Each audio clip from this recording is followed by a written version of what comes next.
का मीटिंग का सिलसिला था वो जिस प्रकार से पूरे पंजाब में बाढ़ आई हुई, उस मुद्दे के ऊपर चर्चा थी कि कैसे कांग्रेस पार्टी लोगों की मदद कर सकती है और लोगों को किस प्रकार से बचाया जा सकता है और किस प्रकार से हम लोगों की जो आवाज़ है वो सरकार तक और केंद्र सरकार तक पहुंचा सके, क्योंकि बहुत सारा नुकसान हो गया। बाढ़ आई, जहां तक कुदरत की आफत थी, मैं समझता हूं कि उसके साथ साथ सरकार का ये मैन मेड भी डिजास्टर रहा। मैं मानता हूं कि मुख्यमंत्री की इसमें बहुत बड़ी नालायकी निकल के सामने आई है। जिस प्रकार से प्रबंध होने चाहिए थे, जिस प्रकार से इंतजामात होने चाहिए थे, जिस प्रकार से पहले हड़ों से पहले, बारिश से पहले फरवरी में मीटिंग लिया जाता है, वो नहीं इंतजामात किए गए। ड्रेनेज की सफाई के लिए इंतजामात नहीं किए गए। बार बार मुख्यमंत्री गग्गर की बात करते थे, बहुत बार उनकी वीडियो वायरल हुई है कि भाई गग्गर ही नहीं सूत आया, गग्गर ही नहीं ठीक हुआ, मैं आते ही गग्गर को ठीक कर दूंगा। तो आज गग्गर का जो हालात हैं, आज भी बहुत सारे चैनलों पे, बहुत सारे अखबारों में ये लिखा है कि जिस प्रकार से आज भी जो बांध है वो नहीं बांधे गए, लोगों के खेतों में सिलट घूम रही है, लोग मुआवजे का इंतज़ार कर रहे हैं। बहुत सारे ऐसी चीज़ें थी, चांदपुर बॉर्डर जैसे, जहां पर सरकार की नालायकी के कारण आज जो हमारा मानसा जिला है, सरदूलगढ़ में जो पानी आया है, वो केवल और केवल सरकार की नालायकी और मुख्यमंत्री साहब की नालायकी से हुआ है। नहीं तो आज बहुत सारा नुकसान जो है वो बच सकता था। मैं सतलुज दरिया पर जाकर आया हूँ, वहाँ पर भगवंत मान जी भी गए। लोगों ने कहा कि अगर खुदाई हो जाती पहले सतलुज के नीचे जो वो पुल है, रेलवे का पुल, अगर नीचे से सफाई, कांग्रेस के समय नीचे से सफाई हो गई थी। और इस बार खुद सीचेवाल साहब ने कहा कि आपके अधिकारियों ने सफाई होने नहीं दिया, टेंडर लेट लगाया। जब तक टेंडर लगाया सफाई का, मिट्टी उठाने का, तब तक सतलुज का पानी और बढ़ गया था, इसलिए बांध टूट गया और वहां भी नुकसान हुआ। तो आज की जो मीटिंग थी, पूरी की पूरी हमारी जो बैठक थी, वो केवल और केवल हड़ों के ऊपर थी और किस प्रकार से हमें सरकार से मुआवजा मांगना है। 10,000 करोड़ रुपए की मांग की है हम लोगों ने, 50,000 रुपया हम मुआवजा मांगते हैं, हालांकि 70,000 रुपया तो ठेका है। और इसी प्रकार से पशुओं का नुकसान हुआ है, उसके लिए 50,000, 5 लाख रुपया, जिनका घरों का नुकसान हुआ है, जो व्यक्ति मारे गए हाड़ में, इस बाढ़ में, उनके लिए 10 लाख रुपए। तो इस प्रकार से सारी हमारी मीटिंग रही। आने वाले दिनों में हम गवर्नर को भी मिलेंगे। केंद्र सरकार भी 218 करोड़ रुपया देकर हाथ नहीं निकाल सकती, उनकी भी जिम्मेदारी बनती है। जो 30,000 करोड़ रुपया है उनके पास, उनमें से हमें 10,000 करोड़ रुपया दें। और भगवंत मान जी जो कर्नाटका बिजी हैं, जो अपनी इधर उधर बातों में बिजी हैं, हमने उनको कहा है कि भाई आप एक सत्र बुलाएं, उसके बिना बात बनेगी नहीं। आपको एक स्पेशल इमरजेंसी बजट सेशन बुलाना चाहिए, तभी कोई ना कोई मुकम्मल हल लोगों का हो सकता है। तो ये आज की मीटिंग है। आपको पार्सल हो गए हैं सरकार के साथ, आपकी पार्टी का अलायंस हो गया है। तो मैं आपको ये बताऊं, ये आप लोग हमें गलत कोड कर रहे हैं। हमारा किसी प्रकार का ऐसा कोई अलायंस, हाँ, कॉन्स्टिट्यूशनल वैल्यूज के लिए हमेशा कांग्रेस पार्टी लड़ती रही, आजादी के समय से आज तक। और डेमोक्रेसी को बचाने के लिए, देश की आजादी के लिए हम लड़े। आज डेमोक्रेसी को बचाने के लिए आज जिस प्रकार का आज देश में व्यवहार है, ये लड़ाई बीजेपी के खिलाफ है, ना कि वो तमाम दल जो बीजेपी की विचारधारा के खिलाफ है, आरएसएस की विचारधारा के खिलाफ है। वो तमाम दल इकट्ठे हुए हैं। आप लोगों ने इसको रंगत दे दी कि ये अलायंस हो गया है। अभी इस पे ऊपर कोई सी प्रकार की कोई चर्चा ही नहीं हुई है। हम पंजाब में मुख्य विरोधी पार्टी है आम आदमी पार्टी, अभी इसके ऊपर पहले ही कोई टिप्पा टिप्पणी कर देना मेरे को लगता, और आपने ऐसा एक भूमिका बना ली कि अलायंस हो गया। बिल्कुल, जो पार्टियां कल का अलायंस, मैं सहमति जताता हूं कि जो पार्टियां बीजेपी के खिलाफ हैं और जो पार्टियां डेमोक्रेसी इस देश की बचाना चाहती हैं, जो पार्टियां कॉन्स्टिट्यूशनल वैल्यूज की मतलब कि देख रेख करना चाहती हैं, वो पार्टियां सारी इकट्ठी हुई और उसका नतीजा ये निकला कि आदरणीय प्रधानमंत्री मोदी जी, जो पिछली बार अकेले चुनाव लड़े थे कि अब की बार मोदी सरकार, उनको भी 38 पार्टियों की मीटिंग बुलानी पड़ी, जिसमें कुछ ऐसे लोग हैं, ना तो उनका कोई एमएलए है, ऐसी पार्टियां हैं, ना कोई मेंबर ऑफ पार्लियामेंट है, यानी कि भाजपा की जो उनको लगता था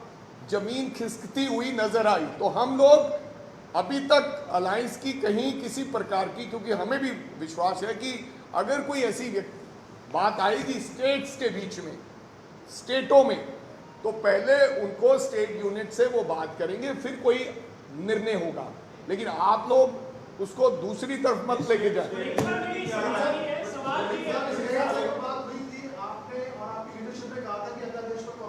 नहीं, आपको कब पता, आप नो, आपने कब सुना कि हमने ये कहा कि अध्यादेश पे हम नहीं खड़ा होंगे?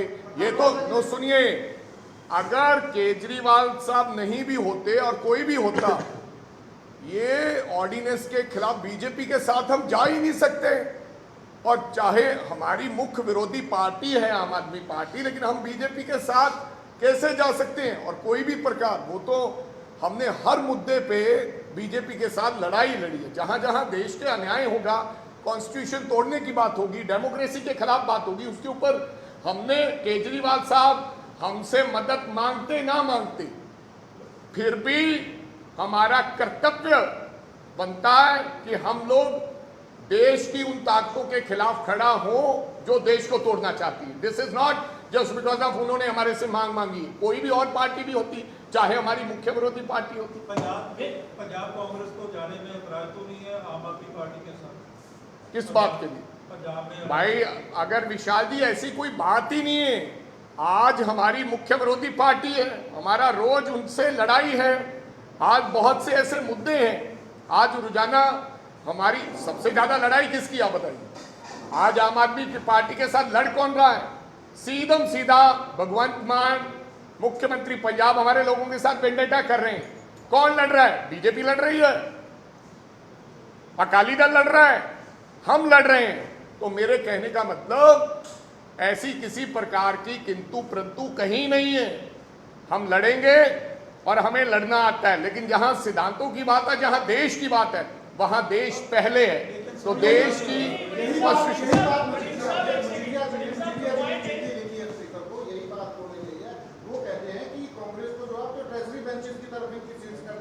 भाई, मजीठिया का आपको कहना चाहता हूं, आदरणीय मजीठिया जी का ऑलरेडी समझौता बीजेपी के साथ हो चुका है। वो पहले अपनी बात करें। इंटरनल समझौता हो चुका है 661 का, कुछ कंडीशनें लागू बाकी हैं। उन्होंने कहा है कि आप सुखबीर बादल को बदलिए, चंदू माजरा को अध्यक्ष बनाइए, और उन्होंने ये भी कहा है कि हम आधा आधा लड़ेंगे विधानसभा में। समझौता तय, एक दूसरे की बोली बोल रहे हैं। पहले मजीठिया जी, हमने तो राष्ट्रपति के सामने हमने विरोध में खड़े हुए, हमने धारा 370 के विरोध में खड़े हुए। मजीठिया, अकाली दल धारा 370 का समर्थन किया, सिटीजन बिल का समर्थन किया, किसान बिलों का समर्थन किया। किसान बिलों ने, जब किसानों ने विरोध किया तो इस्तीफा दिया। आज भी आदरणीय हमारे बहन जी हरसिमरत कौर जी बादल के पास कैबिनेट रैंक का बेंगलो है, आज भी पैरामिलिट्री फोर्सेस उनके साथ सिक्योरिटी में है। और पहले मजीठिया जी ये बताएं कि आपका इंटरनल समझौता हो चुका है कि नहीं हो चुका? आप बताएं कि पहले आप बंदी सिखों की बात उठाएंगे, आप जो पंजाब के मुद्दे हैं उनकी बात उठाएंगे। मजीठिया जी तब बोलते अच्छे लगते हैं जब उनका बीजेपी के साथ समझौता ना हो। क्या कहा राजनाथ सिंह जी ने? उन्होंने कहा कि ये तो वो मांस का रिश्ता है, ये कभी अलग नहीं हो सकते। Now the question is, the next meeting of opposition league is scheduled in Mumbai, and they are going to announce the coordinator of this entire opposition league. So my point is, my question is कि कांग्रेस का behaviour यही रहेगा आम आदमी party के सरकार के खिलाफ अगर अलायंस पूरा फाइनल हो जाता है तो आपका बिहेवियर भी बदलेगा स्टेट वाइज? सो अभी जो आपने कहा कोऑर्डिनेटर लगाए जाएंगे, कोऑर्डिनेटर काय के लिए लगाए जाएंगे, I don't know about that. मेरे को अभी ये पता ही नहीं है कि कोई कोऑर्डिनेटर भी लगा रहे हैं कि नहीं लगा रहे हैं, लेकिन ये तो अगली मीटिंग ही बताएगी, क्योंकि इस मीटिंग में केवल उन्होंने एक नाम दिया है इंडिया वर्सेस एनडीए, और सब विपक्षी दल इकट्ठे हुए हैं, उन्होंने देश को बचाने की बात की है। जब बात होगी, this is your prediction, this is your thinking, no मैं कह रहा हूं no I will only react जब ये बात होगी। हम तो ना हम आज क्या कर रहे हैं, कल चाहे वहां पर कोई उपस्थित था या नहीं है, लेकिन हम कह रहे हैं कि पंजाब के इश्यूज आज भी वही हैं, आज भी ड्रग्स बहुत बड़ा इशू है, पानी की बाढ़ आई हुई है, सरकार सो रही है, we are fighting with them. सरकार का विरोध इसी तरह ये then you can ask me later on this question. So you are ready to compromise? Why? I'm not saying that I'm ready to compromise. No. Aman ji मैं आपको ये बताना चाहता हूँ, हम सरकार पंजाब के जो इश्यूज हैं, प्रिंसिपल ऑपोजिशन पार्टी है हम लोग, इसी प्रकार से सरकार से लोगों के मुद्दों की लड़ाई हम लड़ेंगे। मैं कह रहा हूं, आप कह रहे हैं समझौता, अगर समझौता होता ही नहीं है तो फिर क्या है? नहीं दिस इज नो ये नो मेरे कहने देखो खड़गे साहब is a final authority, he is a Congress party president. सुनिए he is a final authority. हम केरला में भी सीपीआई के साथ सीपीएम के साथ चुनाव लड़ते हैं। सुनिए बंगाल में ममता बनर्जी और वो सामने आमने लड़ते हैं। अभी इसके ऊपर क्या चर्चा होगी क्या नहीं होगी, अलायंस में इनके साथ कुछ होगा नहीं होगा, लेकिन मेरे को नहीं लगता किसी प्रकार की कोई ऐसी चीज चल रही है। केवल और केवल एक ही बात चल रही है जो इंडिया अलायंस हुआ है कि हम सब लोग मिलकर लोकतंत्र को और देश के संविधान को और एनडीए के खिलाफ मोदी से हम सब लोग इकट्ठे होकर लड़ेंगे। डजंट मेक, मैंने आपको 8 बार क्लियर नहीं करूंगा, आप no more question on this, कि हमारा आज भी आम आदमी पार्टी के साथ बहुत से मुद्दों की लड़ाई है और वो लड़ाई जारी रहेगी।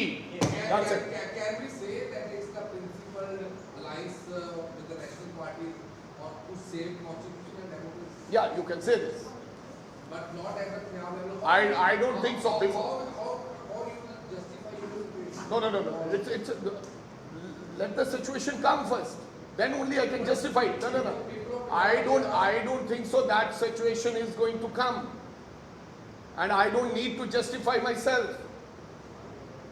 Still, there is nothing happening like that कि हम लोगों ने कोई समझौता कर लिया है। ऐसा तो केजरीवाल साहब ने भी कहा था एक बार कि राहुल गांधी को जो भेजा गया है उनको सजा सुनाई है। मेरे को लगता है सुखबीर बादल ने भी कहा था, सिमरनजीत सिंह मान ने भी कहा था। दैट डजंट मीन कि मुद्दों की विचारधाराओं की लड़ाई बंद हो गई है। हम बातचीत नहीं करेंगे, बिफोर दैट हम बातचीत करें। मेरे को लगता है कि दिल्ली हमें बुलाकर अगर कोई ऐसी चीज होगी, so I am pretty much sure there is nothing like that, इसलिए हमारे से बातचीत नहीं की। दिल्ली हमेशा अपने स्टेट यूनिट से बात करती है अगर किसी प्रकार की कोई ऐसी चीज करनी हो। तो आपको लगता है फ्रेंडली मैच किस किस का हो रहा है? हमें तो पता है। अगर आज भी लोग ये समझते हैं कि आम आदमी पार्टी का और कांग्रेस का फ्रेंडली मैच है, ये मेरे को लगता है कि चंद लोगों की बनाते हैं ये बात। 5 मंत्री हमारे अंदर दे दिए, हमारा डिप्टी मुख्यमंत्री अंदर दे दिया, कोई बंदे 1 मिनट छोड़िए, हमारा फ्रेंडली मैच है। फ्रेंडली मैच कहीं ना कहीं मेरे को लगता है बीजेपी वालों का है, अकाली दल वालों का है, जिनका एक भी बंदा नहीं अभी तक किसी ने दिया। हम तो 5-6 मंत्री अंदर देके वो करा के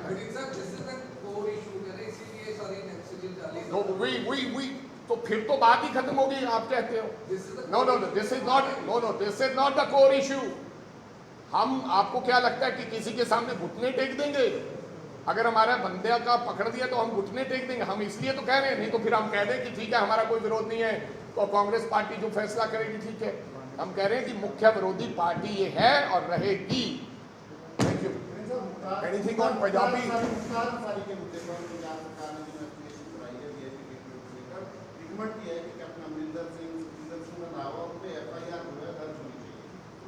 भाई अगर मुख्यमंत्री साहब के कागजों में इतनी हिम्मत है वो मुकदमा दर्ज करा सकते हैं, करवाएं, हम लड़ेंगे। रंधावा ने ऑलरेडी कह दिया है कि मैं कोर्ट जाऊंगा, हम लड़ेंगे। खाली एक नोटिस वोटिस देकर अपनी बात करनी और घुमाना। मैंने कहा कि मुख्यमंत्री बहुत तरीके नाल आदि गल घुमा देंगे, बड़े सिस्टम नाल आदि गल चला देंगे। सो पहला चरणजीत साहब के मुद्दे थे, फिर मुख्तार अंसारी के मुद्दे थे। हुण गवर्नर ने कहता कि जिहड़ा तुसी जिहड़ा हर 2 दिन का विधान सभा सत्र बुलाया है ही गलत। मैं तो गवर्नर साहब को भी कहना चाहना, रले कौन है? मैं गवर्नर साहब को भी कहना चाहना कि जिद्दे सत्र हो रहा सी चिट्ठी उदे क्यों नहीं लिखी भाई साहब? तुहानूं उदे ही कहना चाहिए सी कि ये सत्र गलत है। तो दूजा मुख्यमंत्री साहब तो हुण पैसा कौन क्लेम करूगा भी? 1 करोड़ 40 लाख रुपया, 70 लाख रुपया एक सैशन से लगता है। जे गवर्नर ने कहता भी ये संवैधानिक ही नहीं है, ये विधान सभा जी इन्हें लाई सी इन्होंने, तो फिर यदा मतलब भाई जी 1 करोड़ 40 लाख रुपया हुण सानू कौन क्लेम करांगे? वो मुख्यमंत्री साहब तो क्लेम करांगे। फिर रले कौन है? लोटस याद होना है, की ना sea mission lotus, operation lotus, वो इन्होंने पर्चा दर्ज कराया, इन्हें MLA ने दर्ज कराया, बाय नेम कराता, बाद च साडा ऑपरेशन पाउंदे विजिलेंस कोले है कित्थे ऑपरेशन लोटस। ਉਹਦੇ ਤੇ भी एक विधान सभा का सत्र 70 लाख रुपये लाए सी ਜਿਹੜਾ बेफजूल सीगा। ਅੱਜ ਉਹ ਮੁੱਦਾ ਕਿੱਥੇ ਤੇ ਕਿਉਂ ਨਹੀਂ ਕੌਗਨੀਜੈਂਸ ਲਿਆ ਗਵਰਨਰ ਸਾਹਿਬ ਨੇ? ਗਵਰਨਰ ਸਾਹਿਬ ਨੂੰ ਵੀ ਕੌਗਨੀਜੈਂਸ ਲੈਣਾ ਚਾਹੀਦਾ ਸੀ ਕਿ ਹੋਮ ਮਿਨਿਸਟਰ ਦਾ ਨਾਂ ਕਦੇ ਕਦੇ ਲੈਂਦੇ ਸੀ ਦੱਬੀਵਾਜ। ਉਹ ਗੱਲ ਹੀ ਖਤਮ ਹੋ ਗਈ ਉਹਦੇ ਤੇ ਵੀ। ਫਿਰ ਤੁਸੀਂ ਸੱਤਰ ਇੱਕ ਵਾਰੀ ਬੁਲਾਉਣ ਦੀ ਇਜਾਜ਼ਤ ਨਹੀਂ ਦਿੱਤੀ ਸੀ, ਫਿਰ ਸਮਝੌਤਾ ਤੁਹਾਡਾ ਕਰਾਤਾ ਅਮਿਤ ਸ਼ਾਹ ਜੀ ਨੇ, ਭਾਗੇ ਵੀ ਨਹੀਂ, ਗੱਲ ਇੱਕੋ ਹੀ ਹੈ। ਸੋ ਮੇਰੇ ਕਹਿਣ ਦਾ ਮਤਲਬ ਇਹ ਹੈ कि ये सरकार ते रले कोई होर है। असी हमेशा लड़ते हैं, बाकी हाई कमान कोई भी गल करेगी तो मैनू लगता स्टेट यूनिट्स नूं पुछ के गल करेगी तो फिर कोई गल करांगे। साडे पंजाब दे जो मुद्दे हैगे है, साडी उन्हां दे लड़ाई है। नशियां दा सब तो वड्डा मुद्दा है, अज पानी हड़ां दा सब तो वड्डा मुद्दा है। पहले ही नहीं लोगों को मुआवजा मिलिया। आदरणीय मुख्यमंत्री साहब कहते सी कि यार बिना मुआवजा तो ही दे दूंगा मैं तो पैसा। ਅੱਜ ਲੋਕ ਤਰਸ ਰਹੇ ਹੈ। ਜਾ ਕੇ ਆਏ ਸਿਲਟ ਜੰਮ ਗਈ ਲੋਕਾਂ ਦੇ, ਕਹਿੰਦੇ ਝੋਨਾ ਲਾ ਲਓ। ਪਹਿਲਾਂ ਸਿਲਟ ਕਿਵੇਂ ਕੱਢਣੀ ਹੈ ਉਹਨਾਂ ਦਾ ਦੱਸੋ ਕੀ ਇੰਤਜ਼ਾਮ ਆ? ਝੋਨਾ ਤਾਂ ਤੁਸੀਂ ਕਹਿਤਾ ਲਾ ਲਓਗੇ, ਪਾਣੀ 'ਚ ਵੜਨ ਨਾਲ ਕੰਮ ਨਹੀਂ ਚੱਲਣਾ ਜੀ।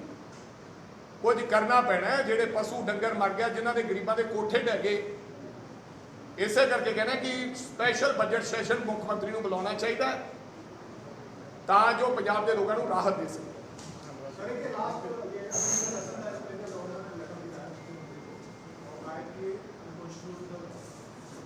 किसने कहा? हाँ बोल दिया बहुत सारे। नहीं, गवर्नर ने क्या किया हमारे साथ? गवर्नर ने क्या किया कि हमारी जमीन नहीं साडी जमीन जड़ी सी पंजाब दी, जिहदे ते साडा हक है, साडी जिहड़ी जमीन सी पंजाब दी जिहदे ते साडा हक है, यूनियन टैरेटरी ते साडा हक है। पंजाब दे पिंड उजड़े सी, कई सालों तो यह मसला है। रंजीव लौंगोवाल अकॉर्ड दे विच साडी मैनूं लगदा कि इस गल ते सीगा कि चंडीगढ़ सानू मिलना चाहिए है। 60-40 की रेशो है। आदरणीय जिहड़ा गवर्नर साहब कौन होंदा है साडी जमीन देने वाला? साडी जमीन गवर्नर साहब जी ने 10 किले सानू बिना पुछे अलॉट करती ते हरियाणे तो लै ली, पंचकूला तो। हालांकि सानू पुछना चाहिए। तो सरदार भगवंत सिंह मान ने तो पहले दिन ही ट्वीट करता सी मैनू भी 10 किले दे दिओ। सो मेरे कहने का मतलब कि गवर्नर साहब जो हैं सब मिले जुले हैं। ये बात की करते, ये उसी दिन मुद्दा उठाने वाला था जो उन्होंने कहा कि अनकॉन्स्टिट्यूशनल है। फिर कार्रवाई क्या की? मुख्यमंत्री के ऊपर कार्रवाई भी करें। एक चिट्ठी लिख के जवाब दे दिया गवर्नर साहब ने कार्रवाई करें कि अनकॉन्स्टिट्यूशनल था। 1,40,00,000 रुपया अब मुख्यमंत्री भरेंगे, जो गलत विधानसभा सत्र